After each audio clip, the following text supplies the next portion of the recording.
കാരുണ്യ ആരോഗ്യ സുരക്ഷാ പദ്ധതിയുടെ എല്ലാവിധ പ്രവർത്തനങ്ങളും നടത്താനായി സർക്കാർ ആരംഭിച്ച സംവിധാനം ഏത്? സംസ്ഥാന ആരോഗ്യ ഏജൻസി. സംസ്ഥാന ആരോഗ്യ ഏജൻസിയുടെ ചെയർമാൻ ആര്? സംസ്ഥാന ആരോഗ്യ വകുപ്പ് മന്ത്രി. സംസ്ഥാന ആരോഗ്യ ഏജൻസിയുടെ ആപ്തവാക്യം എന്ത്? കരുതലിന്റെ കൈത്താങ്ങ്. കേരളത്തിലെ സർക്കാർ ആശുപത്രികളെ രോഗീ സൗഹൃദമാക്കാനുള്ള പദ്ധതി ആർദ്രം മിഷൻ. ആർദ്രം മിഷന്റെ ഉപാധ്യക്ഷന്മാർ ആരെല്ലാം? ആരോഗ്യമന്ത്രി, ധനകാര്യമന്ത്രി.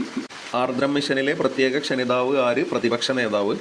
കേരളത്തിൽ ആരോഗ്യവകുപ്പ് നടത്തിവരുന്ന കോംപ്രഹെൻസീവ് ന്യൂബോൺ സ്ക്രീനിംഗ് പ്രോഗ്രാം ഏത് പേരിലാണ് അറിയപ്പെടുന്നത്? ശലഭം. ശലഭം പരിപാടിയുടെ പ്രധാന ലക്ഷ്യം എന്ത്? ശിശു മാതൃമരണ നിരക്കുകൾ കുറയ്ക്കുക. നവജാത ശിശുക്കളുടെ സമഗ്ര ആരോഗ്യ പരിശോധനയിലൂടെ കുഞ്ഞുങ്ങളെ ആരോഗ്യപൂർണമായ അതിജീവനത്തിലേക്ക് കൈപിടിച്ചുയർത്താൻ ആവിഷ്കരിച്ച പദ്ധതി ശലഭം.